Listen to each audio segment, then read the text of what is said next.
12-year-old Colton Davis never expected a normal day at the park to change everything. When he spots a young girl in danger and a suspicious stranger nearby, Colton's instincts kick in, leading him to make a decision that will test his courage and bring his whole community together. But the danger isn't over yet, and Colton soon finds himself in a race against time to stop a threat that could strike again.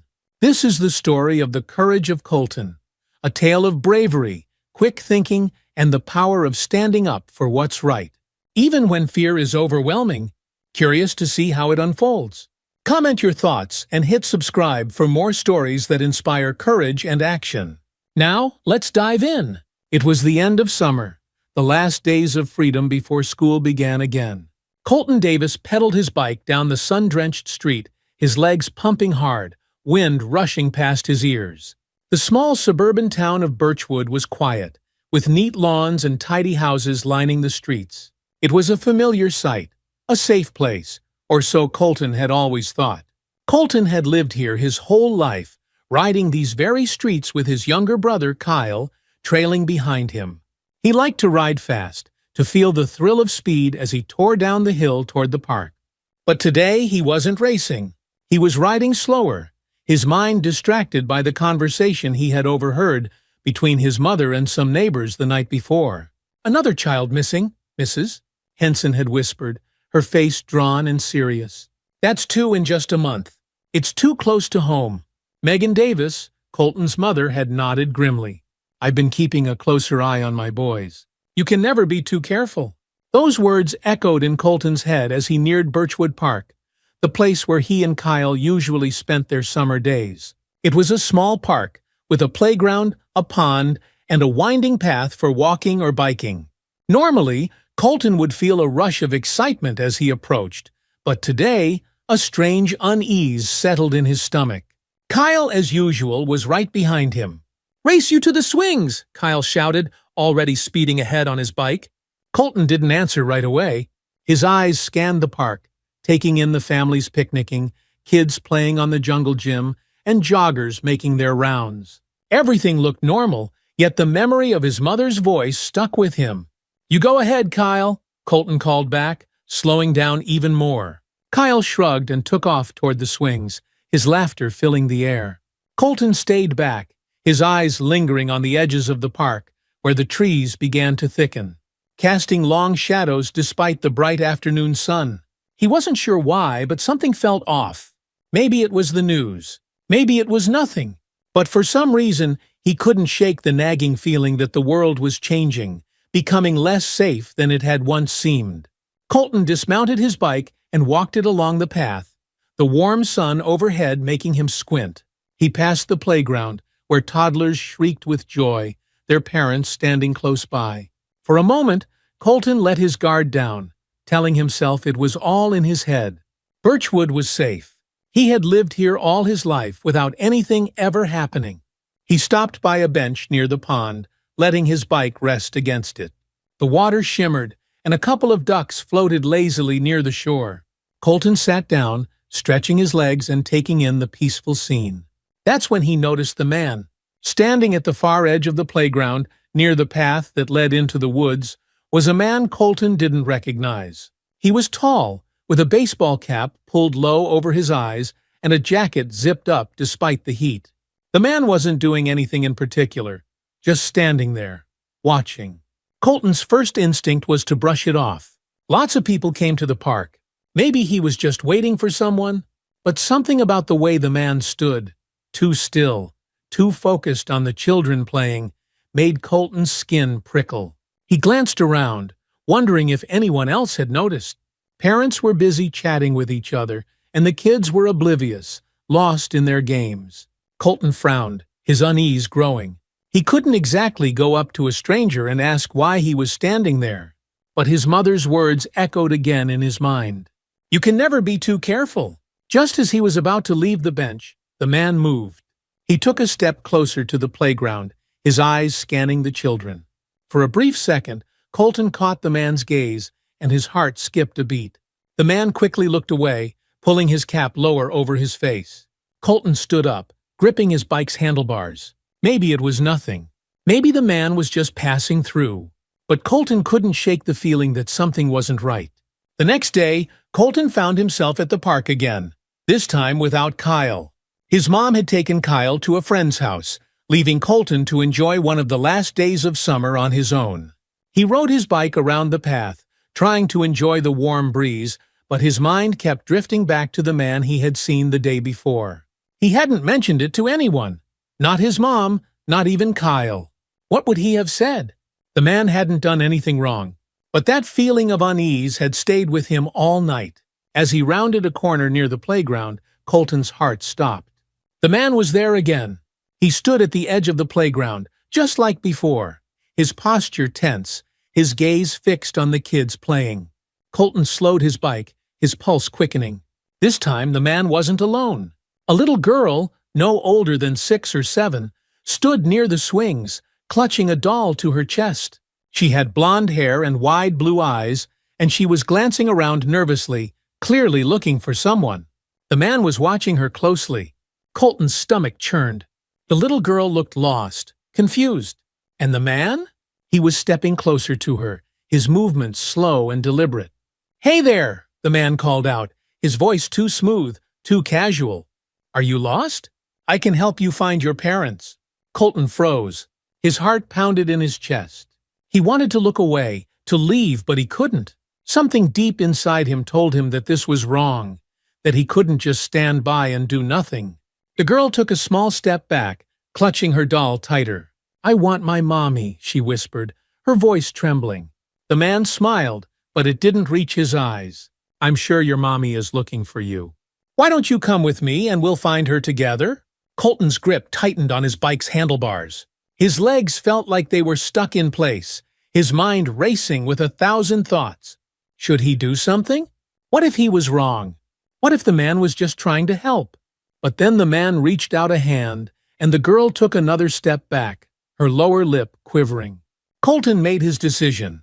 He swallowed the lump in his throat and stepped off his bike, walking toward the playground. His heart was racing so fast he could barely think straight, but he knew he had to do something. He couldn't just stand there. "Hey, Emily!" Colton called out, his voice louder than he intended. The girl's head snapped up, her eyes wide with confusion. Colton forced a smile, hoping it looked convincing. "I've been looking for you. Your mom told me to find you." The man froze, his hand still outstretched. His smile faltered for a second before returning, though it was less confident now. "Oh, are you her friend?" he asked, his voice still smooth, but with an edge of frustration. Colton nodded quickly. "Yeah, we play together all the time." "Right, Emily." The girl didn't respond at first, but then she slowly nodded, taking a step toward Colton. The man's eyes flicked between Colton and the girl, his smile slipping further. "Well, if you've got it under control, I'll just be on my way," he said, taking a step back. Colton felt a surge of relief as the man turned and walked away, disappearing into the trees at the edge of the park. His legs wobbled beneath him, the adrenaline leaving him lightheaded. The little girl, Emily, looked up at him, her eyes still wide with fear. "Thank you," she whispered, her voice barely audible. Colton nodded, his mouth dry. "Let's find your mom, okay?" As they walked toward the park office, Colton couldn't help but glance back toward the trees where the man had vanished. He didn't know who the man was or what he had planned, but one thing was clear. Colton had done the right thing. Colton couldn't shake the feeling of unease as he and Emily made their way to the park office. His legs still felt weak, and his hands were clammy on the handlebars of his bike. Emily walked beside him, holding her doll tightly, her eyes still darting around nervously. They hadn't spoken much since the man had left, and Colton didn't know what to say. When they reached the office, a woman at the desk looked up, her eyes widening when she saw Emily. "Oh my goodness, sweetheart, where have you been?" she exclaimed, rushing around the desk.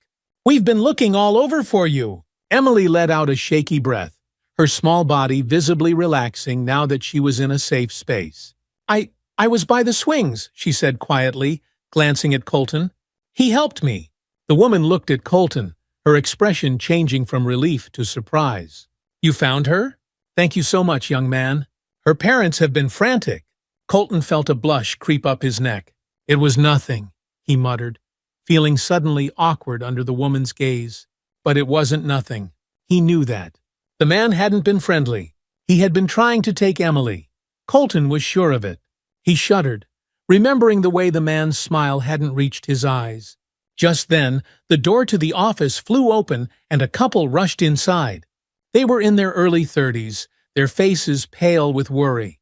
The woman, Emily's mother, immediately spotted her daughter and burst into tears. "Emily!" she cried, rushing forward and scooping her into her arms. "Oh, thank God!"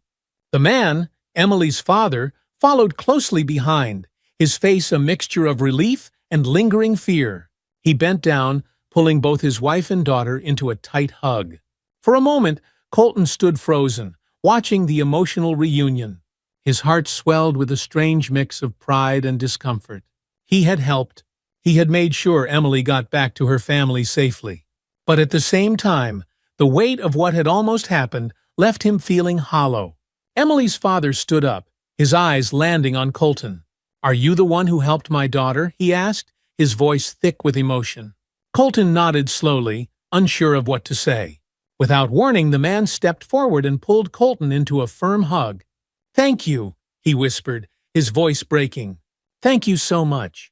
Colton stood stiffly, not used to this kind of attention. I didn't do much," he mumbled.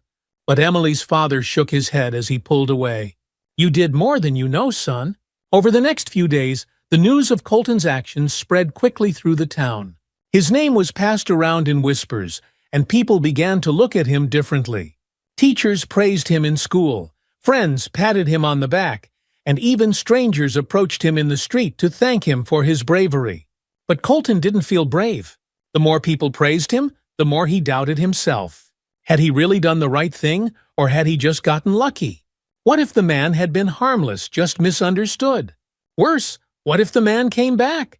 His mother, Megan, noticed the change in him immediately. "You've been quiet lately, honey," she said one evening as they sat at the dinner table. "You haven't been hanging out with your friends." Colton shrugged, pushing his food around on his plate. "Just tired, I guess." Kyle, who was sitting next to him, looked up with wide eyes. "You're a hero, Colton. Everyone at school's talking about you." Colton gave a weak smile, but inside he felt a growing sense of unease. He didn't feel like a hero. He felt scared. Scared that the man would come back. Scared that he had gotten involved in something too big for him to handle. His mother reached across the table and placed a hand on his. "You did a good thing, Colton," she said softly. "But I know it must have been scary." Colton looked up at her, surprised. You think it was scary?" Megan nodded, her eyes filled with understanding. "Of course it was. You saw something that wasn't right, and you stepped in. That takes real courage." Colton swallowed hard, his throat tight. What if he comes back, Mom? What if he tries to take someone else?" Megan's expression grew serious. "If he does, the police will catch him. You don't have to carry that weight on your own." But Colton wasn't sure if that was true. He couldn't stop thinking about the man, about his cold eyes, his too smooth smile. It haunted him, keeping him up at night. What if there was more he should have done? The nightmares started a week later. Every night, Colton dreamed of the man standing in the shadows of the park, watching, waiting. In his dreams, Colton was frozen, unable to move, unable to call out for help. He would wake up in a cold sweat, his heart racing, the memory of the man's face lingering in the dark corners of his room. At school, Colton found it harder to concentrate. His teachers noticed, his friends noticed, but no one knew what to say. Colton, the hero, wasn't supposed to be scared. He was supposed to be brave. But the fear had taken root deep inside him, and no amount of praise or reassurance could chase it away. One afternoon after school, Colton found himself back at Birchwood Park. It was a sunny day, just like the day he had seen the man. Kids were playing, parents were watching, and everything looked normal. But to Colton, it felt different now. The park wasn't a place of fun anymore. It was a place where bad things could happen. He sat down on the same bench by the pond, his bike resting against the side.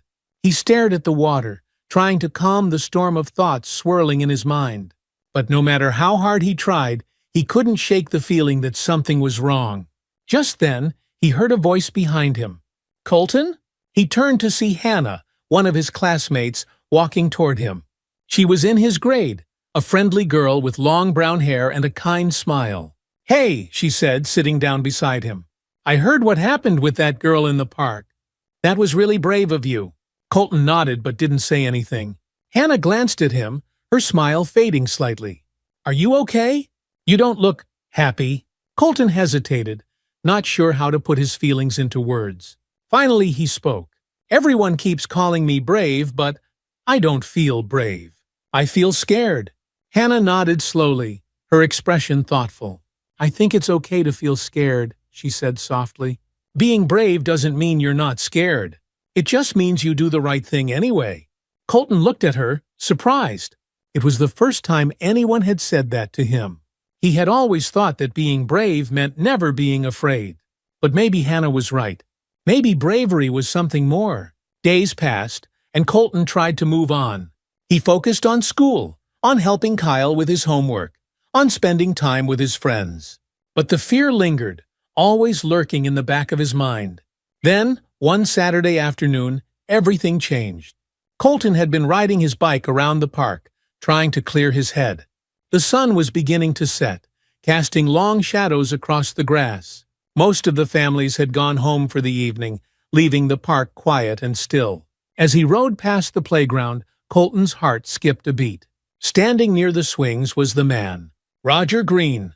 Colton froze, his hands tightening on the handlebars. The man hadn't noticed him yet. He was too focused on something else. A little boy, about 5 years old, was standing nearby, looking around as if he was lost. And Roger was moving toward him, his smile the same as it had been that day with Emily. Panic surged through Colton's veins. His first instinct was to run, to get as far away from the park as possible. But he couldn't. He couldn't just leave that boy alone with the man.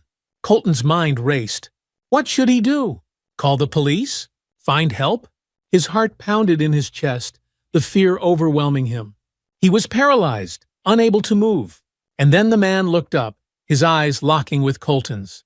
For a split second, they stared at each other. Colton's breath caught in his throat, his muscles tense, ready to flee. But then the man did something Colton didn't expect. He turned and walked away. Colton watched, frozen in place, as the man disappeared into the woods, just like before. The boy, still standing by the swings, had no idea what had just almost happened. Colton felt a wave of nausea wash over him. He had been too scared to act, too scared to do anything. And the man had gotten away again. That night, Colton didn't eat dinner. He sat at the table, staring at his plate, the food untouched. His mom noticed immediately. "Colton, honey, what's wrong?" she asked, sitting down beside him. Colton hesitated, his chest tight with shame. He had let the man get away again. He wasn't brave. He wasn't a hero. He was just a scared kid who didn't know what to do. "I saw him again," Colton said quietly, his voice barely above a whisper. "The man from the park." Megan's eyes widened. "You did? When?" "Today," Colton replied, his throat tight. He was near another kid. And I didn't do anything. I was too scared." His mother's face softened, and she reached out to take his hand. "Oh, honey, it's okay to be scared. What you did the first time was brave, but that doesn't mean you won't feel afraid." Colton shook his head, tears welling up in his eyes. "But what if he hurts someone? What if I'm not there next time?" Megan pulled him into a hug, holding him close. "Colton, you did the right thing by coming to me. We'll call the police and let them know. But you don't have to carry this burden alone. You're just a kid, and it's not your job to stop him. It's the police's job. You've already done so much by raising awareness." "That's bravery, too."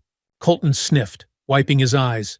His mother's words comforted him, but the fear still lingered.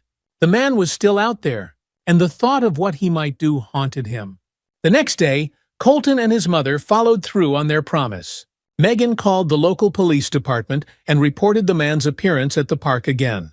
Colton sat beside her at the kitchen table, listening to the conversation unfold. His heart pounded with a mix of fear and guilt as he heard his mom describe the man and the close encounter. The officer on the phone assured them that they would increase patrols around the area and keep a close eye on the parks. But even after the call ended, Colton still felt uneasy. He knew the police were doing their job, but that didn't feel like enough. What if Roger Green came back when no one was watching? What if another kid wasn't as lucky as Emily? As the days passed, Colton couldn't shake the feeling that he needed to do more. He found himself thinking constantly about what had happened at the park and how he had frozen in fear. He kept replaying the moment in his head, wondering what he could have done differently. The weight of it all was heavy, and he felt like he was carrying it alone. It wasn't until he overheard a conversation at school that the idea began to form in his mind.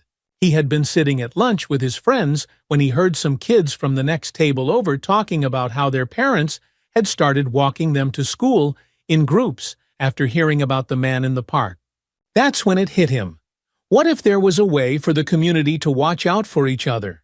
What if there was something they could do together to make sure no one else had to feel scared or alone? That night, Colton sat down with a notebook and began sketching out an idea. He called it the Park Watch Program. The idea was simple. Neighbors and parents could take turns watching over the local parks, making sure kids were safe, and reporting anything suspicious to the police. It was like a neighborhood watch, but specifically focused on places where kids spent time. The next morning, Colton brought his idea to his mother. Megan was surprised at first, but as Colton explained his plan, her face softened with pride.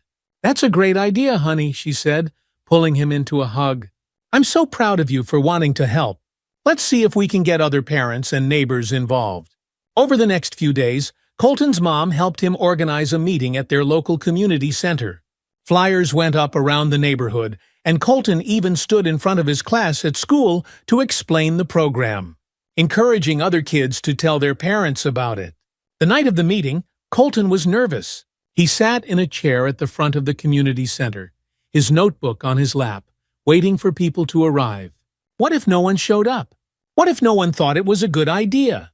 But as the doors opened, people began to trickle in. His mom stood beside him, giving him a reassuring smile as more and more parents, teachers, and even some of his classmates arrived. By the time the meeting started, the room was nearly full. Colton took a deep breath and stood up. His hands trembled as he looked out at the crowd, but he forced himself to speak. "I know a lot of you have heard about what happened at the park with Emily," he began, "and I know that a lot of parents are worried about keeping their kids safe. I've been thinking a lot about what we can do, and I came up with a plan." As Colton explained the Park Watch program, he saw heads nodding in the crowd. People were listening. They were paying attention. His confidence grew as he laid out the details. Parents would sign up for shifts to patrol the parks during peak hours, keeping an eye out for any suspicious activity. They'd report anything unusual directly to the police. The idea was to create a visible presence, to deter anyone with bad intentions and make sure the kids felt safe. When he finished, there was a long pause. Colton's heart raced. He wasn't sure how people would react. Then, one of the parents in the back raised her hand. "I think it's a brilliant idea," she said, standing up.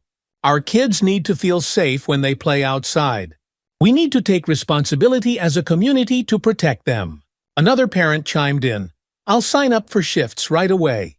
Soon, the room was buzzing with excitement as parents began discussing how to organize the patrols. Colton felt a wave of relief wash over him. People cared. They wanted to help.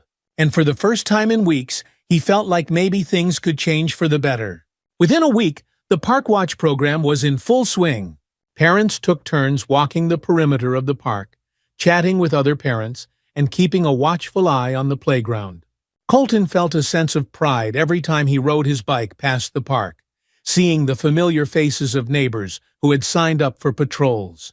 But even with the new safety measures in place, Colton couldn't completely shake his fear. He kept thinking about Roger Green. He knew that just because the man hadn't been seen recently didn't mean he wasn't still out there, waiting for another chance. The thought haunted him, keeping him on edge whenever he was near the park. One afternoon, Colton rode his bike to the park and spotted his classmate Bryce's mom, Mrs. Thompson, on patrol. She waved at him as he passed, her smile warm and reassuring. Colton waved back, but his stomach twisted with anxiety. He didn't know if the program would be enough to keep Roger away for good. Colton parked his bike by the playground and sat on a bench, watching the kids play. He saw Bryce and a few other friends from school laughing and swinging, their faces carefree and full of joy. For a moment, Colton felt a flicker of happiness. It reminded him of how things used to be, before everything changed. But that flicker was quickly extinguished by the dark thought that Roger Green might still be out there. Just as Colton was about to leave, something caught his eye. A man standing at the edge of the park, watching. Colton's heart skipped a beat. It couldn't be, could it? The man was too far away for Colton to see his face clearly, but his posture, the way he stood, reminded him too much of Roger Green. Colton's hands tightened on the handlebars of his bike as his mind raced. Should he tell someone? Should he call the police? His stomach churned with indecision. Before Colton could make up his mind, the man turned and walked away, disappearing down a path that led out of the park. Colton's pulse pounded in his ears, and his thoughts spun out of control. Was it really him? Or was Colton just imagining things? That evening, Colton sat at the dinner table with his mom and Kyle, his thoughts still racing. He hadn't told anyone about the man he had seen at the park. Part of him didn't want to worry his mom, and part of him wasn't even sure if it had been Roger Green at all. But the more he thought about it, the more certain he became. He had seen the same posture, the same lurking presence. It had to be him. Colton barely touched his food, and his mom noticed. "Colton, are you okay? You've been quiet all evening." Colton hesitated, staring down at his plate. His mom had always told him to trust his instincts, but what if he was wrong? What if it wasn't Roger Green at all? Finally, he took a deep breath. I think I saw him again," he said quietly. Megan's face grew serious. "Who?" "The man from the park. Roger Green." Her eyes widened. "Where?" "At the park earlier today," Colton replied, his voice shaky. "I didn't get a good look at his face, but I'm pretty sure it was him." Megan was quiet for a moment, then she stood up and grabbed her phone. "I'm calling the police." Colton's heart pounded as he watched his mom make the call. It felt like everything was happening too fast. What if he had been wrong? What if it wasn't Roger at all? The police arrived a short time later to take Colton's statement. Officer Emily Grant, a kind-faced woman with sharp eyes, asked him to describe what he had seen. Colton did his best to explain, but the whole time he felt a gnawing doubt creeping in. What if he had just imagined it? "We'll look into it," Officer Grant assured him as she stood up.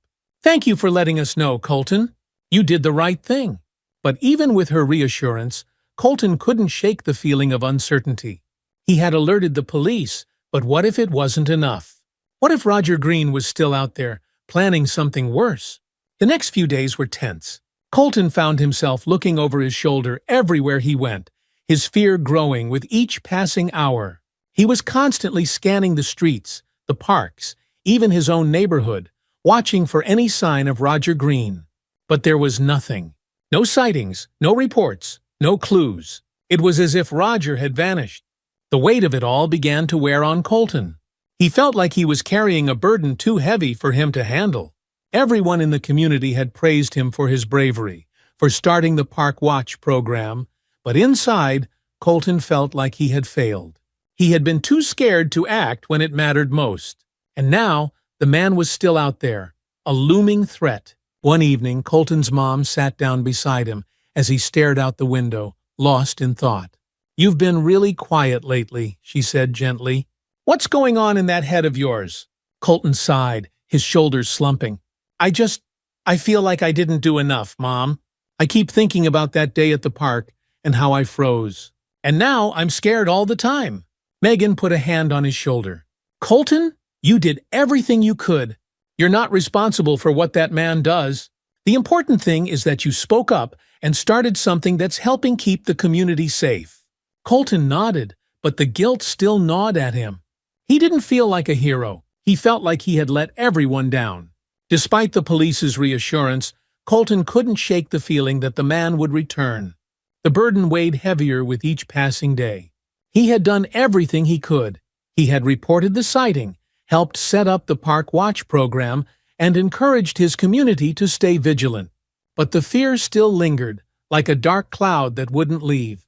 One afternoon, while he was walking home from school with his friend Bryce, they passed by Birchwood Park.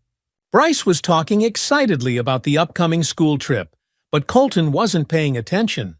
His eyes were scanning the park again, out of habit, looking for anything unusual.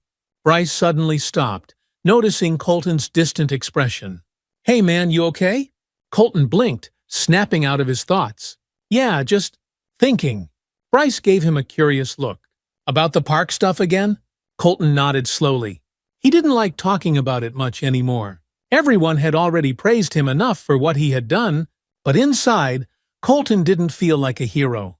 He just felt scared. "You've been kinda quiet since that day," Bryce continued, his voice softer now. "But listen, man, you did everything right. You started something big with the Park Watch thing. I mean, parents are all over it. My mom's been on patrol twice already." Colton smiled weakly, appreciating Bryce's attempt to cheer him up. "Yeah, I know. I feel like it's not enough, you know? What if he's still out there?" Bryce was silent for a moment, thinking. Then he said, "What if we try to catch him?" Colton's eyes widened. "Catch him? How?" Bryce shrugged, but his eyes were alight with excitement. "You know, set a trap or something. We know the guy comes to the park, right? So, what if we keep an eye out, and when he shows up again, we get the police right away? Maybe even film him as proof." Colton's heart raced. Part of him wanted to say no, that it was too dangerous, that they should leave it to the police. But another part of him, the part that had been feeling so powerless, wondered if this could be the answer. He had frozen the last time he saw Roger Green, but maybe this time he could do something. "I don't know," Colton said, his voice wavering. "It's risky. What if something goes wrong?" Bryce grinned. "That's why we don't do anything crazy. We just watch from a distance. If we see him, we get the cops there as fast as possible." Colton hesitated, weighing the risks. But deep down, the idea of finally putting an end to his fear was tempting. If they could catch Roger Green, the nightmare would be over. "All right," Colton finally agreed, "but we have to be careful. We're not going to put ourselves in danger." The next day, Colton and Bryce put their plan into motion. They spent the afternoon at the park, sitting on a bench near the playground. They weren't alone. The Park Watch program was still in full effect, with several parents keeping an eye on the area. But Colton and Bryce were focused on something else, spotting Roger Green. They had planned it carefully. Colton had his phone out, ready to record any suspicious activity. And Bryce had already memorized the number for the local police station. They wouldn't confront Roger directly, they would simply gather proof and call for help. Hours passed, and nothing happened. The sun began to dip lower in the sky, casting long shadows across the playground. Colton's heart sank as the hours dragged on. Maybe Roger wasn't coming. Maybe he had moved on to a different park, or maybe he had left town altogether. The thought both relieved and unsettled him. What if they never found him? Would the fear ever really go away? Bryce, too, was starting to lose patience. He kicked at the dirt beneath the bench, fidgeting as the minutes ticked by. "I guess it was a long shot," he muttered. "He's probably not coming back." Colton was about to agree when he saw something, or rather, someone, standing at the edge of the park, near the trees. His heart skipped a beat. There, partially hidden in the shadows, was Roger Green. Colton's breath caught in his throat as he gripped Bryce's arm. "Look!" he whispered urgently, nodding toward the man. Bryce turned to look, his eyes widening in shock. "That's him, right?" Colton nodded, his pulse racing. His hands trembled as he fumbled for his phone, trying to steady his breathing. This was it. This was their chance. He started recording, zooming in on the man as he stood by the tree line, watching the playground in that same unsettling way. Colton's stomach churned as the memories of their previous encounters flooded back. But this time, he wasn't frozen in fear. This time, he was ready to act. Bryce was already dialing the police. "We're at Birchwood Park," he whispered into the phone. "The guy's here. You need to come fast." The minutes that followed felt like hours. Colton's heart pounded in his chest as he continued recording, his eyes never leaving Roger Green. The man hadn't moved from his spot near the trees, but Colton could see the same cold calculation in his posture. He was waiting for the perfect moment to strike. Colton's hands were slick with sweat as he held the phone, his mind racing. Where were the police? Had Bryce's call gone through? What if Roger left before they arrived? Suddenly, Roger took a step forward, moving closer to the playground. Colton's stomach twisted in fear.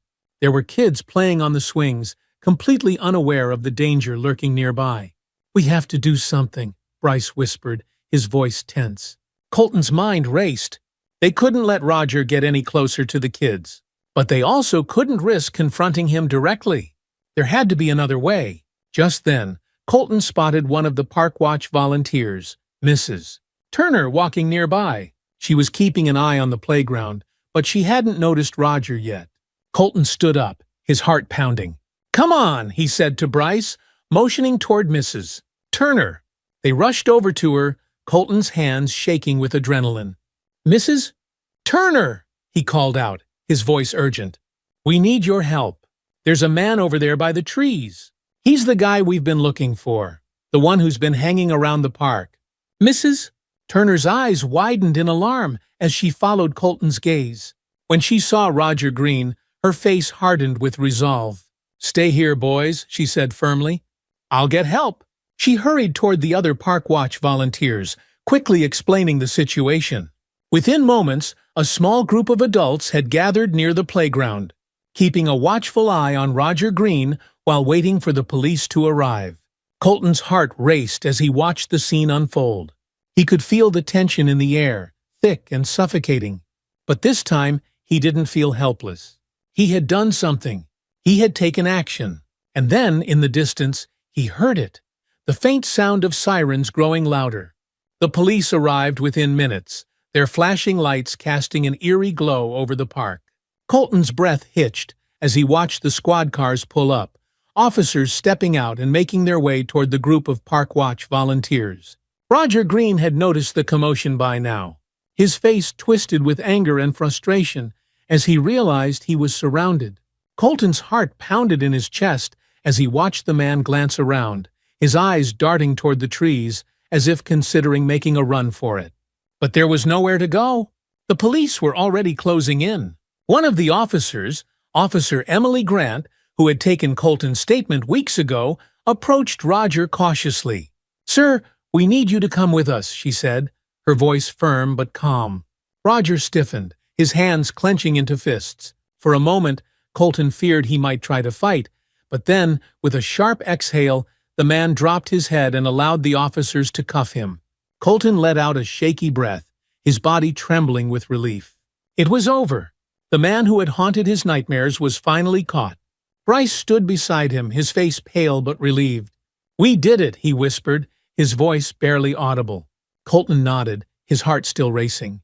They had done it. Together, they had helped put an end to the fear that had gripped their community for so long.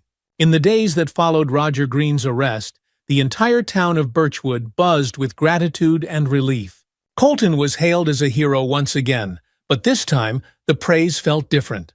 This time, Colton didn't feel like he was pretending to be brave.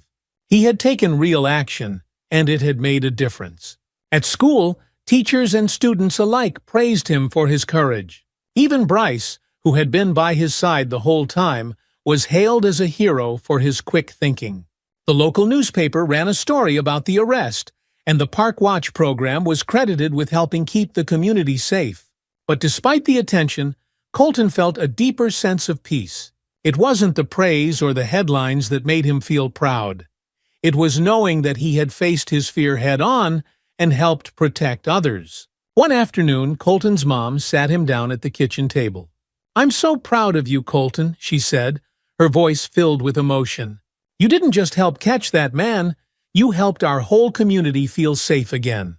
Colton smiled, a warmth spreading through his chest. "I couldn't have done it without everyone else," he said. "The Park Watch, Bryce, it was a team effort." Megan nodded, her eyes shining with pride. "That's true, but it was your idea, Colton. You brought people together. That's what real leaders do." As the weeks passed, life in Birchwood slowly returned to normal.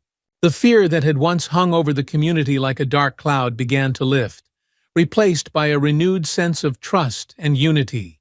Families returned to the park, children played freely, and the Park Watch volunteers continued their patrols, ensuring that the town remained a safe place for everyone. Colton, too, found a sense of closure. The nightmares that had once plagued him began to fade, replaced by a quiet confidence. He no longer felt powerless in the face of fear. He had learned that bravery wasn't about being fearless. It was about doing the right thing, even when you were scared. One Saturday morning, Colton found himself back at Birchwood Park, riding his bike along the familiar path. The sun was shining, and the air was warm with the promise of a new beginning. As he rode past the playground, he spotted Bryce and a few other friends playing basketball nearby. With a smile, Colton parked his bike and jogged over to join them. The past few months had been tough, but now, standing here with his friends, he felt like things were finally getting back to normal. And as he laughed and played with his friends, Colton knew one thing for sure. He would always remember what he had learned during that time. That even in the face of fear, one person could make a difference. And in his small corner of the world, he had done just that. A few weeks had passed since Roger Greene's arrest, and Colton was beginning to feel the weight of the entire ordeal lift from his shoulders. The nightmares that had once kept him awake at night were now a distant memory, replaced by peaceful sleep and a renewed sense of calm. One afternoon, Colton sat on his front porch, gazing out at the quiet street. It was a beautiful autumn day, and the leaves on the trees had begun to change to vibrant shades of orange and red. The town of Birchwood had returned to its usual rhythm. Kids played outside, people walked their dogs, and families strolled through the park without fear. Colton's phone buzzed in his pocket, pulling him out of his thoughts. He checked the screen and smiled when he saw the message from Bryce. "Game at the park later? We need our MVP." Colton chuckled, feeling a surge of warmth. His friendship with Bryce had deepened over the past few weeks, and they had grown closer through the experience. For the first time in what felt like forever, Colton felt like a normal kid again, no longer weighed down by the burden of fear and responsibility. As Colton stood up to grab his bike from the garage, his mom, Megan, appeared in the doorway. "Heading out?" she asked, a knowing smile on her face. "Yeah," Colton said, returning the smile. "Bryce and the guys are waiting for me at the park." Megan's eyes softened with pride. "I'm so glad to see you smiling again, honey. You've been through a lot, and I couldn't be prouder of how you handled it." Colton shrugged, feeling a bit bashful. "It wasn't just me, though. The whole community came together." His mom nodded in agreement. "That's true. But you were the one who started it all, Colton. You brought people together. You trusted your instincts and stood up when it mattered most." Colton smiled, feeling the warmth of her words sink in. He gave her a quick hug and hopped on his bike, the cool breeze ruffling his hair as he pedaled toward the park.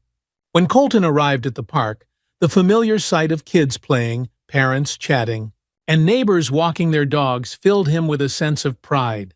The Park Watch program was still going strong, with volunteers taking turns patrolling the park every day. But now the mood was lighter, more relaxed. People weren't living in fear anymore. Colton spotted Bryce, Liam, and Toby near the basketball court, tossing a ball back and forth as they waited for him. "Finally!" Bryce called out as Colton approached. "We've been waiting for you to show up and show us how it's done."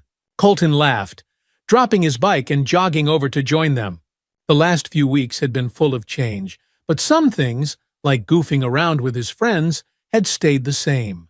As the game got underway, Colton felt a familiar rush of excitement. The tension and stress of the past few months seemed to melt away with each shot he took, each laugh he shared with his friends. He had always loved playing basketball, and now it felt like a way to reconnect with the part of himself that had been overshadowed by fear. After the game, the boys sat on the court, sweaty and out of breath, but laughing and teasing each other as if nothing had ever changed. For the first time in a long time, Colton felt like a kid again. Bryce nudged Colton with his elbow. "So, how's it feel to be a local hero?" Colton rolled his eyes, though he couldn't help but smile. "I'm not a hero." "Yeah, right," Bryce said, grinning. "The whole town's talking about you. You caught the bad guy and saved the day." I think that qualifies as hero status. Colton shrugged. I just did what I had to do. Anyone would have done the same thing. Bryce raised an eyebrow. Maybe, but not everyone actually does it. Colton didn't respond right away.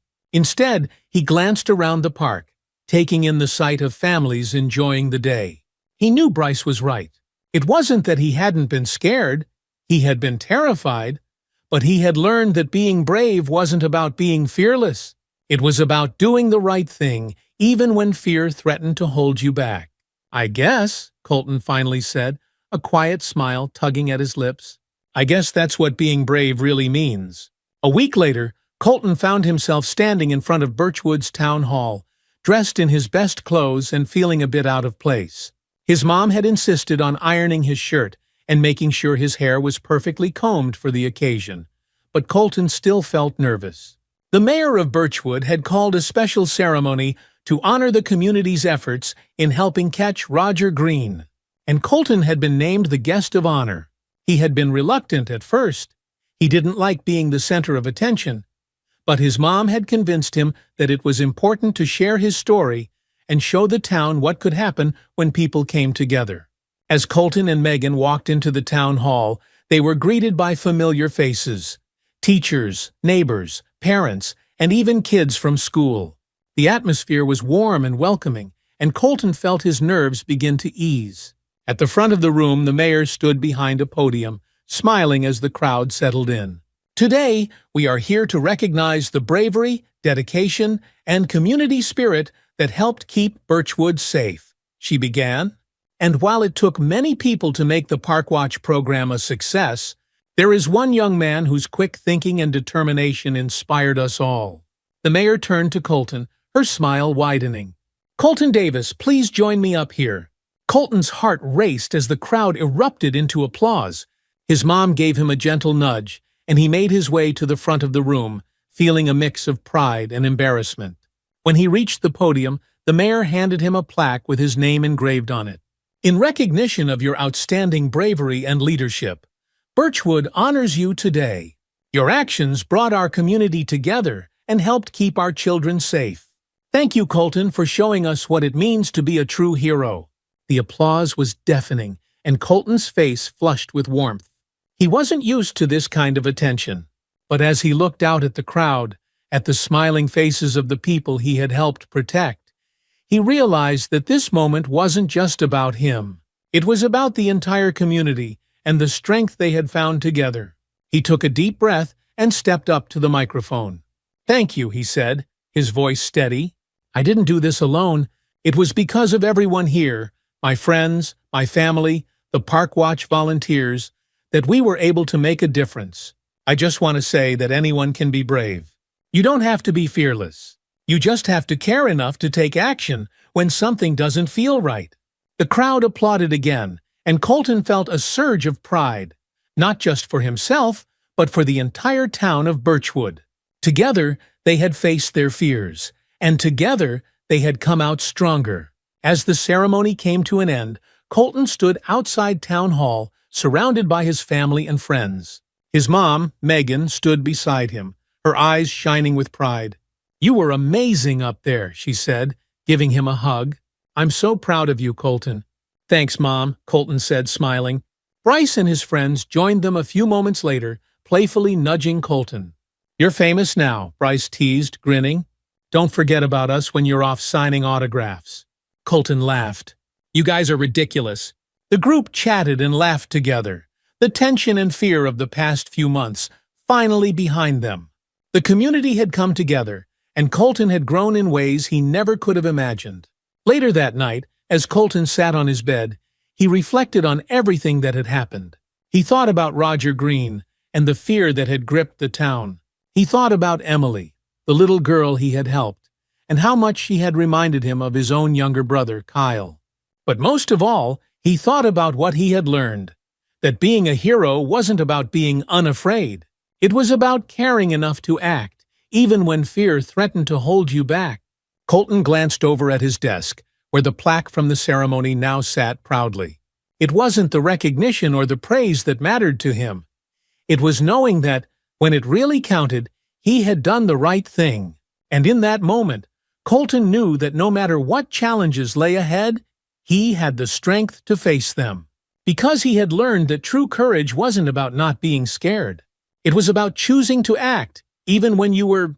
A few months later, Colton found himself standing in front of his school's assembly hall, about to speak to his fellow students. Principal Harrison had asked him to share his experience with the younger students, to inspire them to be vigilant and brave. As Colton looked out at the sea of faces, he felt a familiar flutter of nerves. But this time, he knew how to handle it. He had grown since that summer, and he was ready to share what he had learned. He took a deep breath and began. A few months ago, I never thought I'd be standing here. I was just a regular kid, riding my bike in the park. But something happened that day, something that showed me how important it is to trust your instincts and look out for each other. As Colton spoke, he saw the impact his words were having. The students listened intently, some wide-eyed with awe, others nodding along in agreement. When you see something that doesn't feel right, don't be afraid to speak up, Colton continued. We all have the power to make a difference. It doesn't matter how old you are or how small you feel. You can always make a choice to do the right thing. The applause that followed was thunderous, and as Colton stepped off the stage, he realized something important. He had come a long way from that scared boy in the park, and now he was ready to face whatever came next. If you were moved by Colton's journey of courage and community, please consider subscribing to my channel. I share heartfelt stories like the courage of Colton. Stories that remind us of the power of doing the right thing, even in the face of fear. By subscribing, you won't miss out on future tales of bravery, kindness, and everyday heroes. Your support means the world to me and helps keep these stories alive for others to experience. Thank you for being part of this journey. If Colton's story inspired you, leave a comment below about a time when you too chose to be brave. And remember, no matter how small you feel, you always have the power to make a difference. When Eli Warren finds his mother unconscious, he calls 911 for help. But because of where they live, no one comes. Desperate and out of options, Eli takes a bold risk to save her life, sparking a series of events that would not only change his family's future, but shake the entire city. This is a story of courage, resilience, and the fight against injustice. Will Eli's actions be enough to save his mom and expose the system's failures? Watch to find out what happens next. Don't forget to subscribe and leave a comment. Tell us where you're watching from and how you would have handled Eli's situation. Your voice matters, and together we can keep these powerful stories alive. Now, let's begin. Eli Warren slung his backpack over his shoulder, the weight pulling him slightly to one side as he adjusted the straps. He was small for his age, and the oversized bag filled with school books and papers made him feel even smaller. He didn't mind, though. Eli was used to things being a little heavy, a little harder than they seemed for other kids. He kicked a pebble along the sidewalk as he walked the last block home, humming to himself as the dim autumn light bathed the street in gold. He turned the corner to his apartment building, a tired old structure that loomed against the backdrop of the evening sky. Its red bricks had long since faded to a dull brown, and the fire escape rattled with the slightest breeze. Eli looked up at the second floor where his apartment sat. Even though the building was falling apart, it was still home. He gripped the plastic bag in his hand, filled with apples and a loaf of bread that his mom had asked him to pick up on his way back from school. His stomach growled as he thought of the soup his mother had promised to make for dinner. She'd been feeling tired lately, more tired than usual, but she always found a way to make sure he had something warm to eat when he got home. As Eli reached the rusty front door of the apartment building, he paused, taking in the familiar smell of damp and mildew. The security gate was still broken. It had been for as long as he could remember. The elevator had stopped working a year ago, too, which meant he had to take the stairs. Eli didn't mind that, though. It gave him a chance to think, to reflect on the day. The halls were quiet except for the distant sound of a TV blaring in one of the neighboring apartments. He took the stairs 2 at a time, eager to get home and see his mom. She was due any day now, and Eli couldn't wait to meet his new baby brother or sister. He grinned at the thought of having someone to play with, someone who would share the apartment with him. As he climbed the steps, he couldn't shake the feeling that something was off. His mom had seemed more tired than usual this morning, and even though she had smiled and told him everything was fine, Eli knew she was just trying to keep him from worrying. The second floor smelled like cigarette smoke and overcooked meat, the usual blend of scents that hung in the air of their building. The light bulb in the hallway flickered as Eli made his way to apartment 2B, the plastic bag swinging at his side. He passed Miss Janet's door, hearing the muffled sound of a soap opera playing on her TV. She was nice, always giving him a smile whenever she saw him in the hallway. Eli paused, wondering if she might come out and say hello, but the door stayed closed. When he reached his own door, Eli noticed something strange. The door was slightly ajar. His heart skipped a beat. That wasn't right. His mom always kept the door locked, especially in this neighborhood, where things sometimes went missing if you weren't careful. He pushed the door open cautiously, stepping inside the small apartment. His mom usually greeted him the moment he walked in, her voice warm and comforting after a long day at school. "Mom?" Eli called out. No answer. He dropped the plastic bag on the kitchen counter and stepped further into the apartment. The living room was empty, the couch untouched. A small sigh of relief escaped his lips. Maybe she was just in the bathroom. He was probably worrying over nothing. But as he moved toward the kitchen, his stomach twisted into knots. The pot on the stove was boiling over, steam rising and hissing as it hit the burner. The soup was still cooking, but his mom wasn't there. "Mom!" he shouted, louder this time. And that's when he saw her. Rachel Warren was lying on the kitchen floor, her body motionless, her face pale. For a moment, Eli's entire world froze. The only sound he could hear was the pounding of his own heartbeat in his ears. His legs felt like they had turned to stone, his breath caught in his throat. He ran to her, dropping to his knees beside her still form. "Mom!" he cried, his voice trembling. She didn't respond. Her chest rose and fell in shallow, uneven breaths, but she didn't move. Tears burned at the edges of Eli's eyes, but he blinked them away. He didn't have time to cry. He had to do something. He had to help her. His hands shook as he touched her face. It was cold, clammy. Eli's mind raced. What was he supposed to do? What was the right thing? His teacher had taught them first aid last month, but he had never imagined he would have to use it on his own mother. He gently tilted her head back, trying to make sure her airway was clear, just like they had taught in class. Her breathing was faint, but it was still there. He pressed his hands together, trying to remember the steps from class. "Stay with me, Mom," he whispered, his voice shaking. "Please." Eli rushed to the counter, searching for his mom's cell phone. It wasn't where she usually kept it. His hands fumbled through the clutter on the kitchen table. Old bills, grocery receipts, a few pens. Panic surged through him as he pushed everything aside. Then he remembered. Her phone was charging in the bedroom. He bolted down the hallway to their small shared room, grabbing the phone off the nightstand. His fingers trembled as he dialed 911, the sound of the phone ringing seeming to stretch on forever. 911, what's your emergency? A calm, detached voice answered on the other end of the line. Eli's words tumbled out in a rush. "It's my mom! She's unconscious. She's pregnant, and she's not breathing right. Please, I need help." There was a pause, and then the operator's voice softened. "What's your location, sweetie?" 2312. "Willow Street, apartment 2B, Eli said, his voice cracking. "Please hurry!" Another pause, longer this time. 23 on 12 Willow Street. That's on the east side, right?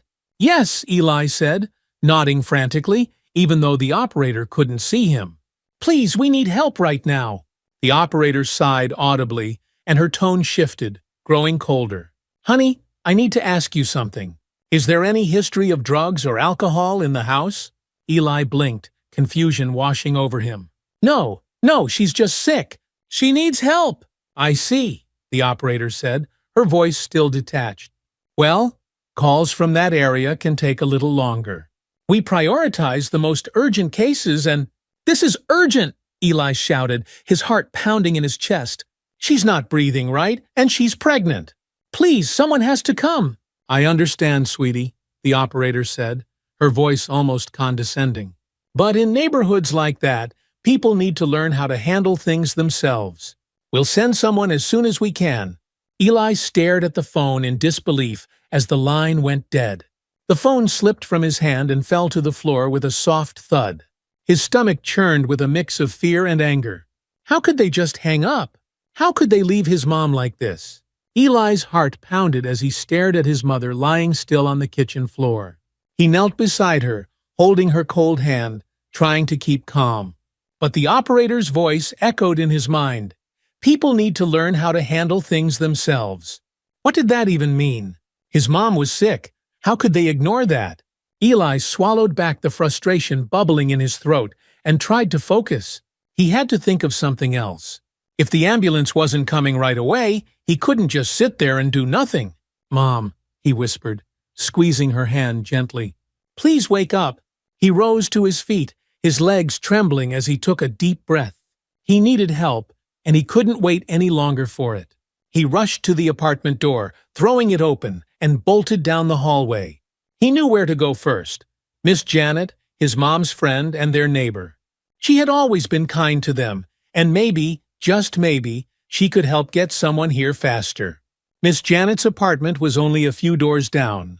Eli banged on the door with both fists, his small body shaking with urgency. "Miss Janet," he shouted. "Please help." "It's my mom." For a moment, there was no answer. Eli's heart raced faster, and he pounded on the door again. Finally, the door opened, and Miss Janet appeared. She was in her 50s, with gray streaks in her curly hair and soft, tired eyes. Her expression immediately changed when she saw Eli's tear-streaked face. "What's wrong, baby?" she asked, her voice full of concern. "It's my mom," Eli gasped, struggling to catch his breath. "She's on the floor. She's not breathing right. I called 911, but they're not coming. They said it would take a while because of where we live." Miss Janet's face hardened. "They said that?" she asked, disbelief tinging her voice. She reached out, placing a reassuring hand on Eli's shoulder. "Don't worry, sweetie. I'll call them again." Eli followed her into her apartment, his heart still racing. Miss Janet picked up her old landline phone and dialed 911, her fingers moving quickly across the worn buttons. Eli listened intently, every muscle in his body tense as he waited for the operator to answer. 911, what's your emergency?" The voice on the other end was different this time, but the tone was the same. Calm, detached. "Yes, this is Janet Howard from 2312 Willow Street," Miss Janet said firmly. "We need an ambulance immediately. My neighbor, Rachel Warren, is unconscious. She's pregnant, and her son says she's not breathing properly." There was a pause, and Eli's heart sank as he recognized the same hesitation from before. He watched Miss Janet's face closely, hoping against hope that this call would be different. But then Miss Janet's expression changed, her lips tightening into a thin line. "What do you mean it'll take a while?" she asked, her voice rising. "This is an emergency. You can't just leave them like that." Eli's chest tightened. He knew what the answer would be before she even hung up the phone.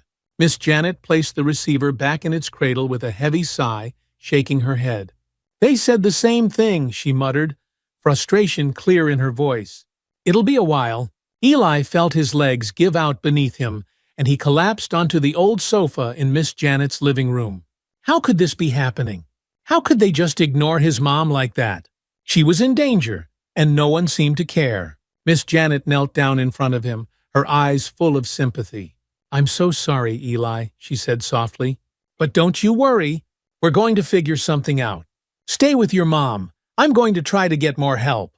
Eli nodded, swallowing the lump in his throat as he wiped at his eyes with the back of his sleeve. He couldn't afford to cry right now.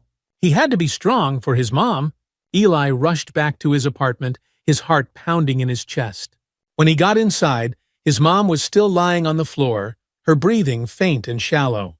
He knelt beside her again, taking her hand in his, feeling the coldness of her skin. His mind was racing. He needed to do something, but he didn't know what else to try. A few minutes later, there was a knock at the door. Eli's head shot up, hope flickering inside him for the first time since this nightmare began. He ran to the door and opened it to find Mr. Anderson, one of the neighbors from down the hall. He was an older man with a gruff voice but a kind heart, and he had always looked out for Eli and his mom. "I heard Janet talking to some folks outside," Mr. Anderson said, stepping into the apartment. "She told me what's going on. I figured I'd come see what I could do." Eli blinked up at him, his throat tight with emotion. "The ambulance, it's not coming," he whispered. "They said it'll take a while because of where we live." Mr. Anderson's jaw clenched. "That's not right," he muttered, shaking his head. "They can't just leave you like this." Behind him, more footsteps echoed in the hallway. Jessica Hill, a teenager who lived in the building, appeared in the doorway, followed by a few other neighbors. Their faces were filled with worry as they gathered in the small apartment, looking down at Eli and his mom. "What's going on?" Jessica asked, her voice soft but tense. "We heard Miss Janet talking. Is your mom okay?" Eli shook his head, his voice trembling. "She's unconscious, and the ambulance won't come fast enough." The room fell silent for a moment as everyone processed what Eli had said. Then, one by one, the neighbors began to speak up. "We need to do something," Mr. Anderson said firmly. "We can't just stand around waiting." Jessica nodded, pulling out her phone. "I'll call again. Maybe if we all call, they'll have to come." The others followed suit, dialing 911 one by one. Eli listened as they all spoke to the operators, explaining the situation with increasing frustration. But each time, the response was the same. The ambulances were delayed, and there was nothing they could do. Eli's heart sank deeper with every call, the weight of helplessness pressing down on him. He was just a kid. How could he possibly save his mom when even the adults couldn't? But then, as Eli sat there watching his neighbors' fruitless attempts to get help, an idea sparked in his mind. It wasn't perfect, but it was something. He couldn't just sit there and wait any longer. He stood up, his legs still trembling, and faced the room full of worried faces. "I'm going to try something else," he said, his voice barely more than a whisper. "I'm going to call again, but this time, I'm going to tell them we're in a different neighborhood." A murmur of surprise rippled through the group. Miss Janet shook her head slowly. "Eli, honey, you can't lie to them," she said softly. "That could get you into trouble." Eli's fists clenched at his sides. "But they're not coming," he said, his voice breaking. "If I tell them we're somewhere else, somewhere they care about, maybe they'll come faster. By the time they figure it out, they'll already be here, and then they'll have to help." The adults exchanged worried glances, but none of them argued. Deep down, they all knew he was right. The system was broken, and if Eli didn't take action, his mom might not make it. Miss Janet sighed, sadness flickering in her eyes. "It's risky," she said quietly, "but we don't have many options left." Eli nodded, steeling himself for what he was about to do. He grabbed the phone from the couch and walked into the hallway, his hands shaking as he dialed 911 once more. The phone rang, and his heart pounded in his chest as he waited. "911, what's your emergency?" This time, it was a man's voice on the other end. Calm, professional, but distant, just like the others.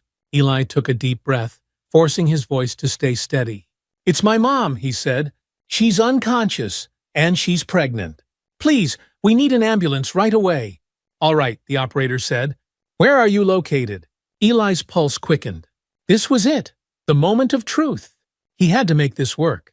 "We're at 425 Oakwood Avenue," he said, naming a street in a wealthier part of town where he knew emergency services responded quickly. "Apartment 3B." There was a pause on the other end of the line, and Eli held his breath, praying that the lie would work. His heart hammered in his chest. Eli waited, his heart hammering in his chest, as the silence on the other end of the phone stretched on. He could hear the faint sound of the operator typing, his breath catching in his throat. He squeezed the phone tighter, desperate for a response, desperate for the lie to work. "All right," the operator finally said, his voice still calm and professional. "We'll dispatch an ambulance to 425 Oakwood Avenue, apartment 3B. Stay on the line, and we'll keep you updated." A wave of relief washed over Eli, so strong that his knees nearly gave out beneath him. It had worked. Help was coming. "Thank you," Eli whispered, barely able to get the words out, as tears of both relief and fear welled in his eyes. "Please, hurry! We'll be there as soon as possible," the operator said. "Just stay with your mother until help arrives." Eli hung up the phone, his body trembling with the weight of everything that had happened. He leaned against the wall in the dimly lit hallway, closing his eyes for a moment. He had done it. He had gotten them to send an ambulance. But as the relief washed over him, a new worry began to creep in. What if they figured out he had lied? What if they didn't come after all? He pushed those thoughts aside, focusing instead on his mom. He had done what he needed to do. Now he just had to wait for the help to arrive. Eli returned to his apartment, his body tense as he knelt beside his mother once again. She hadn't moved, and her breathing was still shallow, but she was holding on. Eli took her cold hand in his and squeezed gently. "Help's coming, Mom," he whispered, though he wasn't sure if she could hear him.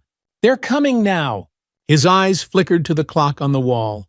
Every second that ticked by felt like an eternity.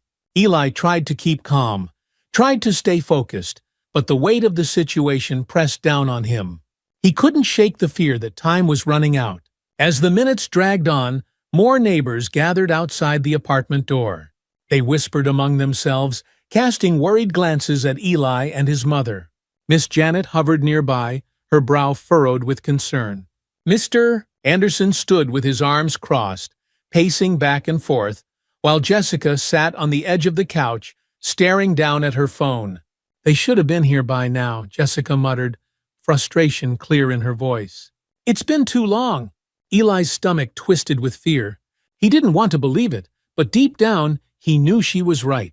The ambulance should have arrived by now. Had something gone wrong? He stood up abruptly, his legs shaky as he paced toward the window. He stared out at the street below, watching for any sign of flashing lights, any sign that help was finally coming. But the street was quiet, empty except for a few cars parked along the curb. "They'll be here," Eli said, his voice trembling as he tried to convince himself as much as the others. "They have to be." Suddenly, the sound of a phone buzzing jolted Eli from his thoughts. He turned toward Jessica, who was staring down at her phone, her eyes wide with surprise. "Eli," she said, her voice urgent. "The video, it's spreading. People are starting to share it." Eli blinked, his mind struggling to catch up. "What do you mean?" Jessica turned the phone around, showing him the screen. It was the video they had recorded earlier, the one that showed his mom lying unconscious on the floor, with the neighbors' desperate pleas for help in the background. It had been posted on social media, and now it was being shared by more and more people. The comments were filled with outrage, with strangers demanding answers as to why no one had come to help. "Look," Jessica said, scrolling through the comments. "People are tagging the city, the news stations. They're demanding an ambulance." Eli's heart raced as he read the messages. He couldn't believe it. People were listening. People who didn't even know him or his mom were standing up for them, calling for justice. He felt a small spark of hope flicker inside him. But then his gaze shifted back to his mother, lying so still on the floor, and the hope wavered. The video was spreading, but would it be enough? Would it get them help before it was too late? It felt like hours had passed, though in reality, it had only been about 20 minutes since Eli had called 911 with the false address. He paced back and forth, his anxiety growing with every second. The other neighbors tried to reassure him, but the tension in the room was palpable. Just when Eli was beginning to lose hope, the sound of sirens filled the air. His heart leapt in his chest as he ran to the window, looking down at the street below. A bright red ambulance was pulling up to the curb, its lights flashing. "They're here!" Eli shouted, relief surging through him. The neighbors quickly stepped aside as Eli rushed to the door and flung it open. Two paramedics climbed out of the ambulance, hurrying up the steps to the apartment. Eli felt a wave of emotion crash over him as they entered the room, their faces serious and focused. But before Eli could fully relax, he noticed something else. Two police officers were following the paramedics inside. Eli's stomach twisted with unease. He hadn't expected the police to show up. Why were they here? The paramedics knelt beside Rachel, quickly assessing her condition. One of them, A woman with short brown hair spoke calmly as she worked. "We need to get her stabilized and on a stretcher." Eli watched anxiously, his heart in his throat. But even as the paramedics worked to help his mom, he couldn't shake the feeling that something was wrong. The two police officers stood off to the side, their arms crossed, watching everything closely. One of them, a tall man with a square jaw and stern eyes, seemed to be scanning the room with suspicion. Finally, the taller officer stepped forward, his voice cold and commanding. "What happened here?" he asked, looking directly at Eli. Eli blinked, caught off guard by the question. She passed out," he stammered. "She's pregnant, and she wasn't feeling well. I called for help." The officer narrowed his eyes, clearly not satisfied with the answer. "And there's nothing else going on here?" he asked, his tone sharp. "No drugs, no alcohol?" Eli's stomach twisted with anger and disgust. How could he even ask that? His mom wasn't like that. She was sick, and she needed help. "No," Eli said, his voice trembling with frustration. "She's not on drugs. She's just sick." The officer glanced around the apartment, his gaze lingering on the worn furniture and cracked walls. His expression hardened, and Eli could see the judgment in his eyes. "We'll see about that," the officer muttered under his breath, though loud enough for everyone to hear. The tension in the room grew heavier as the police officers continued to watch the paramedics work. The paramedic with the short brown hair placed an oxygen mask over Rachel's face, her movements quick and efficient. Eli felt a small sense of relief as he saw his mom's breathing steady, even though she was still unconscious. But the relief was short-lived. The taller officer, the one who had questioned Eli earlier, stepped forward again, his arms crossed over his chest. His cold eyes swept over the room, lingering on every crack and flaw in the apartment. "What's really going on here?" the officer asked, his voice low and accusing. "This doesn't look like just a medical emergency." Eli's heart skipped a beat. What was he talking about? He had already told them what had happened. His mom had passed out, and she needed help. Why didn't they believe him? Mr. Anderson, who had been standing quietly by the door, stepped forward. "We've told you already," he said, his voice calm but firm. "The boy's mother is pregnant, and she's been unwell for days. She collapsed, and no one was coming to help. That's all there is to it." The officer snorted, his eyes narrowing. "Funny how that story is always the same in places like this," he muttered, though his voice was loud enough for everyone to hear. "Collapsed, sick, needing help. Next thing we know, we're finding drugs or booze in the mix." Eli clenched his fists, his entire body shaking with anger. How could they think that? How could they look at his mom, lying there unconscious, and still think she was just another addict or troublemaker? Miss Janet, who had been standing nearby, crossed her arms. "You've got a lot of nerve," she said, her voice sharp. "This woman is sick, and her son has been trying to get help for hours. Instead of throwing around accusations, maybe you should be focusing on getting her to the hospital." The officer's jaw tightened, but before he could respond, the younger officer beside him spoke up. His tone was slightly more measured, though still distant. "We're just doing our job, ma'am," he said, though his voice lacked conviction. "We've seen a lot of things in neighborhoods like this, and sometimes it's not what it seems." Eli couldn't believe what he was hearing.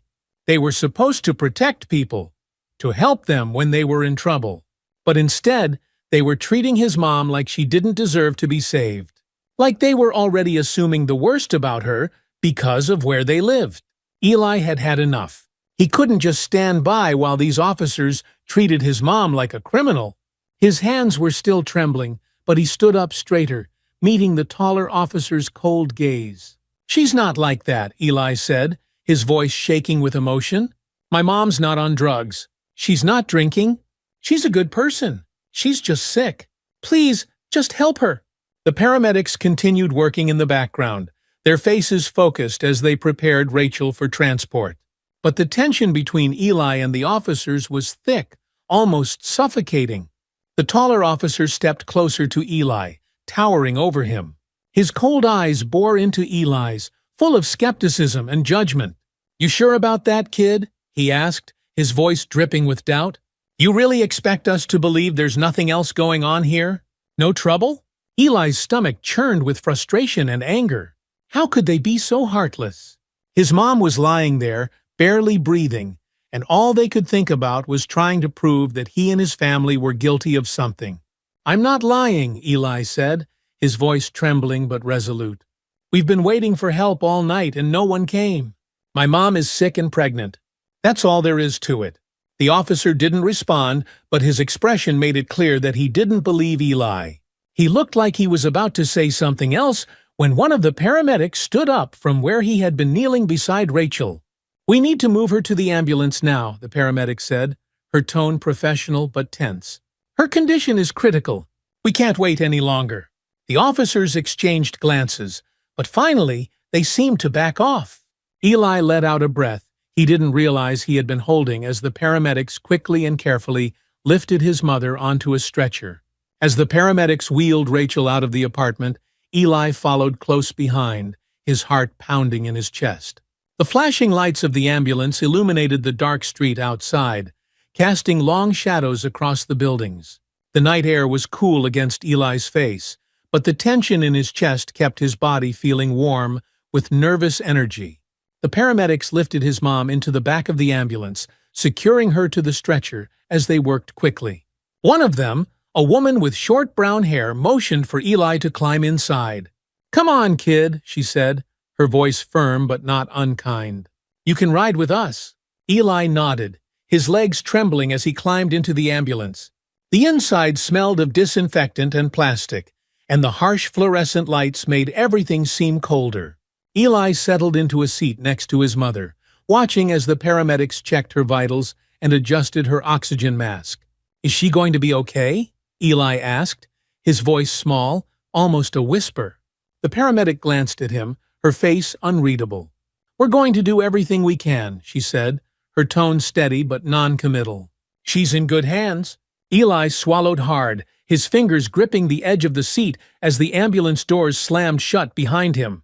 The sound of the siren blared to life, and the ambulance sped off into the night, racing toward the hospital. Eli's heart raced along with it, his mind spinning with a mix of fear and desperation. His mom was still unconscious, her breathing shallow, but at least now she was getting help. But even as the ambulance rushed down the empty streets, Eli couldn't shake the fear that something terrible might still happen. He couldn't lose her, not like this. He glanced out the window, watching the city lights blur past, feeling the weight of everything that had happened pressing down on him. The paramedics were doing their best, but Eli knew that his fight wasn't over yet. His mom was on her way to the hospital, but the road ahead still felt uncertain, and the words of the police officer back at the apartment, those cold, skeptical words, echoed in his mind, making his stomach twist with dread. "Don't think we're done here."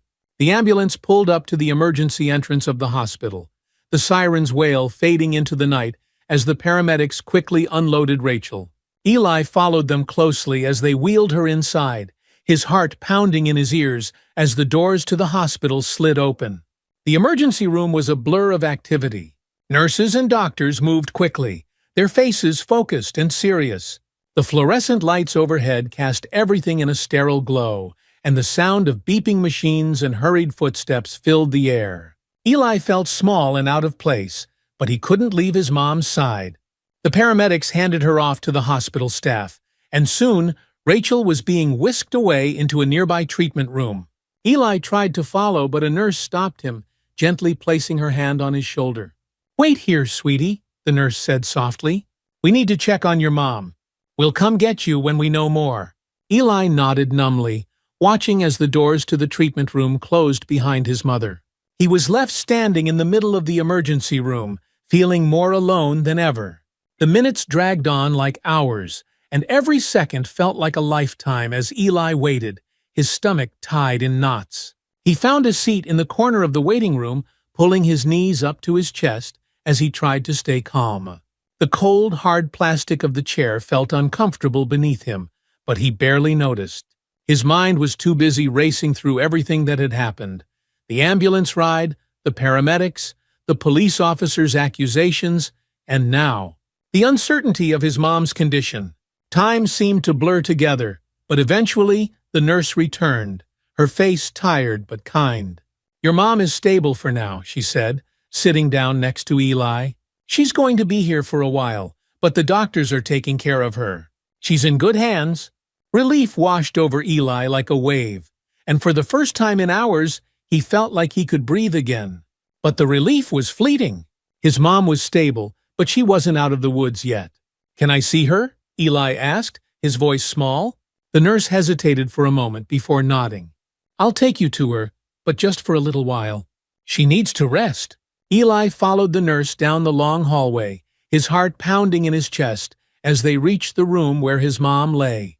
The sight of her hooked up to machines, an oxygen mask covering her face, made his stomach twist with fear. But she was alive. That was what mattered. Eli sat beside her, taking her hand in his. It was still cold, but her breathing was steadier now. He sat in silence for a while, just listening to the sound of her breathing and the steady beeping of the heart monitor. Hours passed in a blur of uncertainty, and as Eli sat by his mother's bedside, he heard the faint sound of his phone buzzing. He pulled it out of his pocket, blinking in surprise when he saw a message from Jessica. It was short, but it made his heart skip a beat. "The video's everywhere now. People are talking about it. They're demanding answers." Eli stared at the message, barely able to process what it meant. The video they had recorded, the one showing his mom lying unconscious while the emergency services delayed responding, was spreading. People were paying attention. For a moment, he felt a flicker of hope. Maybe things were finally going to change. Maybe people would see what was happening and demand that something be done. Just as he finished reading the message, the door to his mom's room creaked open. Eli looked up to see Mrs. Johnson, one of their neighbors, stepping inside with a soft smile on her face. She was holding her phone in her hand, and Eli could tell from the look in her eyes that she had good news. "I wanted to check on you," Mrs. Johnson said, her voice gentle. "And I've got something to tell you, Eli. That video we posted? It's going viral." Eli blinked in surprise. "Viral?" Mrs. Johnson nodded, her smile growing. "People are sharing it all over social media. The news outlets are picking it up, and folks are angry. They want to know why the ambulance took so long. Why your mom was left to suffer just because of where you live." Eli's heart raced as he processed her words. He had never imagined that the video would spread like this. He had just wanted someone to listen, someone to help his mom. But now it seemed like the whole city was listening. Mrs. Johnson continued, her eyes shining with determination. "There are already calls for an investigation. People are demanding that the city explain why emergency services aren't responding properly to neighborhoods like ours. They want justice, Eli, and they're not going to stop until they get it." Eli's chest swelled with a mixture of relief, pride, and disbelief. He had felt so powerless just hours ago, but now, thanks to the video, people were finally standing up for his mom and for everyone else who had been ignored and mistreated. "Do you think they'll really change things?" Eli asked quietly, his voice filled with a mix of hope and doubt. Mrs. Johnson nodded firmly. "I think they'll have to, sweetheart. People aren't going to let this go." Over the next few days, the momentum continued to build. The video had sparked outrage, not just in Eli's neighborhood, but across the city. News outlets began covering the story, and activists organized protests outside the city hall, demanding accountability from the emergency services and the city officials responsible for the delays. Eli's phone buzzed constantly with updates from Jessica and the other neighbors. They sent him videos of the protests, crowds of people holding signs and chanting for justice, calling for changes to the way the city handled emergencies in poorer neighborhoods. Eli felt overwhelmed by the support. People he didn't even know were standing up for his mom, for him, and for everyone else in their community who had been treated unfairly. For the first time in his life, Eli felt like people were truly listening. They weren't just ignoring him or writing him off because of where he lived. They were fighting for him. But even as the protests grew, Eli couldn't shake the fear that it might not be enough. His mom was still in the hospital, and while her condition had stabilized, she hadn't woken up yet. The doctors said it was just a matter of time, but Eli couldn't help but worry that something might still go wrong. He spent most of his time at the hospital, sitting by his mom's bedside, holding her hand and waiting.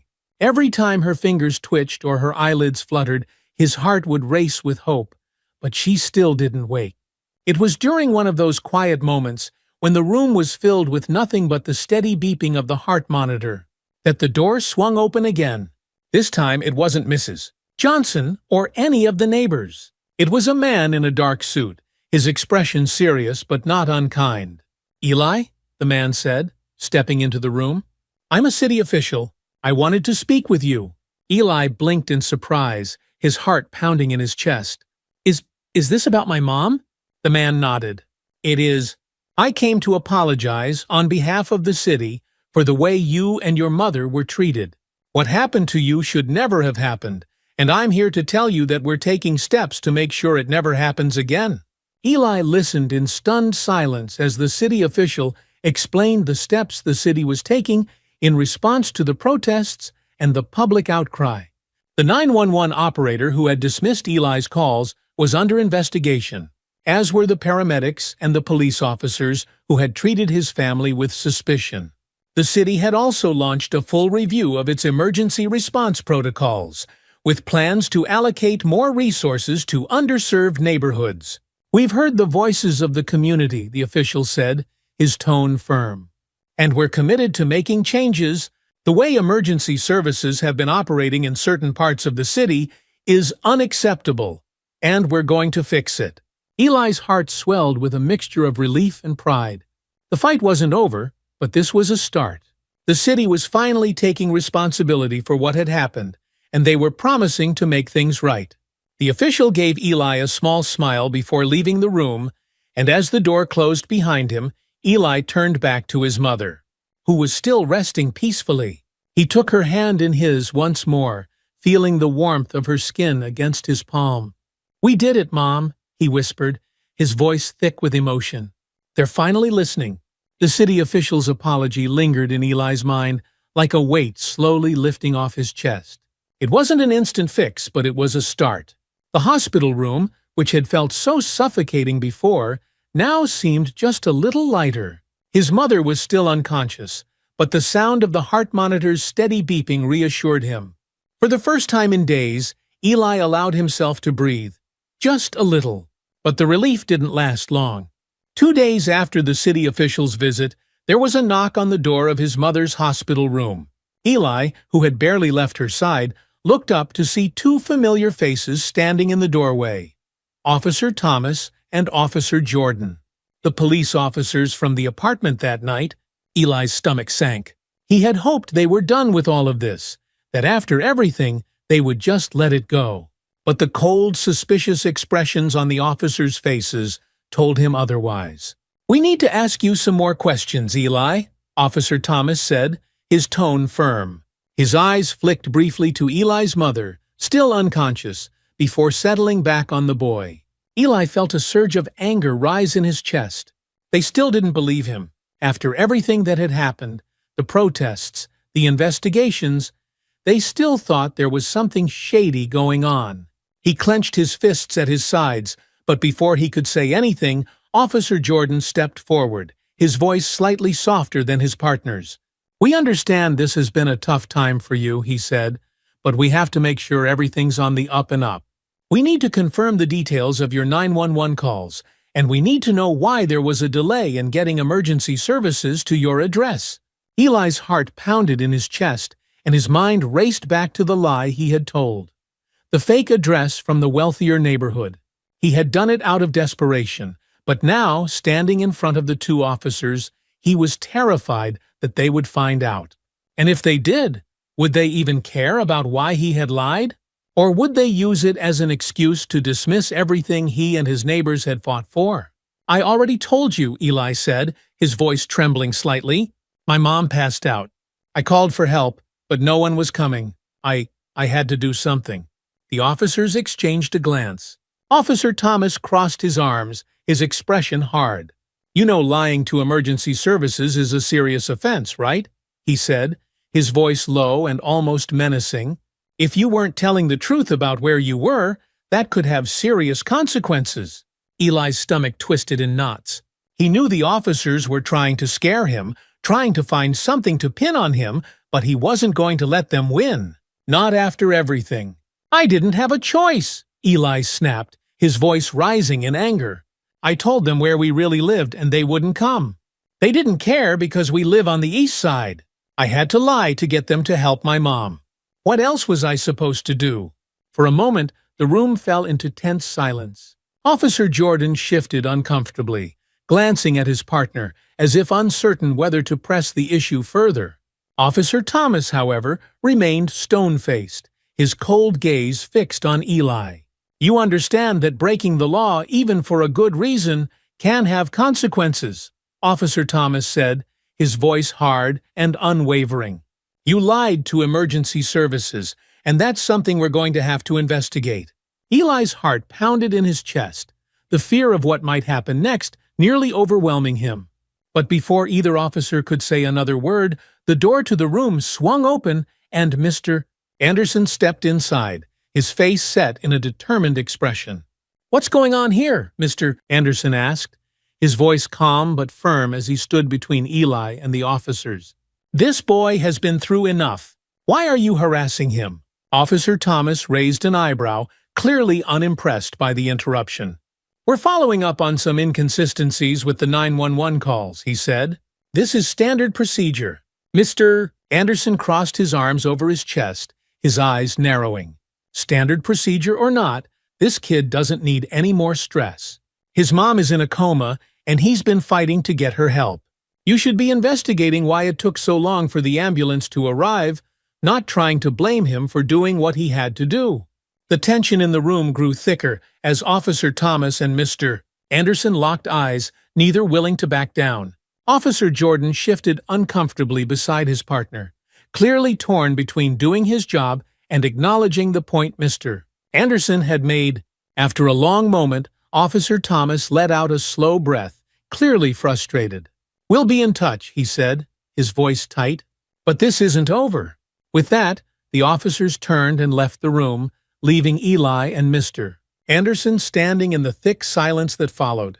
Eli's legs felt weak beneath him, and he sank back into the chair beside his mother's bed. His hands were still shaking, but he tried to focus on breathing, on calming down. Mr. Anderson knelt beside him, placing a reassuring hand on Eli's shoulder. Don't let them scare you, kid, he said softly. You did the right thing. Eli nodded, but the fear still gnawed at him.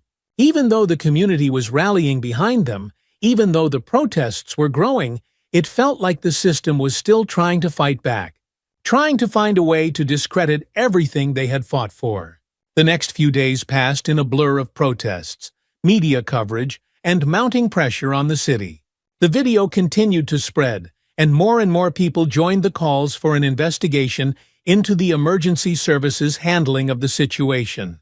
Local news stations aired segments about Eli's story, interviewing neighbors and activists who had been involved in the protests. One evening, as Eli sat by his mother's bedside, Mrs. Johnson arrived at the hospital with a group of reporters. They had been following the story closely, and now they wanted to interview Eli on camera. At first, Eli wasn't sure if he was ready for that kind of attention. He had never liked being the center of attention, and the idea of speaking in front of so many people made him nervous. But Mrs. Johnson reassured him, her kind smile giving him the courage he needed. People need to hear your voice, Eli, she said gently. You've done something incredible. You've made the whole city pay attention, and now you have a chance to make sure they don't forget. Eli swallowed hard, his heart pounding in his chest as the reporters set up their cameras and microphones. They asked him about his mom, about the night he called 911, and about how it felt to have the entire city rally behind him. Eli spoke softly but clearly, his words filled with emotion as he described the fear he had felt, the frustration of being ignored, and the desperation that had driven him to lie to the emergency services just to get help. I didn't want to lie, Eli said, his voice shaking slightly. But they weren't coming, and my mom needed help. I was scared. I didn't know what else to do. The reporter nodded sympathetically, her expression serious as she listened to Eli's story. Do you think things are going to change now? She asked. Do you think the city will take action? Eli hesitated for a moment before answering. "I hope so," he said quietly. "People shouldn't have to fight this hard just to get help. My mom, she's not just someone from a poor neighborhood. She's a good person, and everyone deserves to be treated like they matter." The interview was over quickly, but the impact was immediate. That night, the story aired on every local news station, and social media exploded with support for Eli and his mom. People from all over the city, and even from other parts of the country, began to send messages of encouragement and solidarity. The protests grew larger, with more and more people demanding that the city take responsibility for the systemic failures in its emergency services. Activists organized rallies outside the mayor's office, calling for justice, not just for Eli's mom, but for everyone in the community who had been mistreated or ignored by the system. A week after the protests had begun, Eli received a call from Mrs. Johnson, who sounded more excited than he had ever heard her. "Eli," she said, her voice breathless with excitement. "The city's agreed to a full investigation. They're going to review the entire emergency response system, and they've already suspended the 911 operator who didn't take your call seriously." Eli's heart skipped a beat. It was finally happening.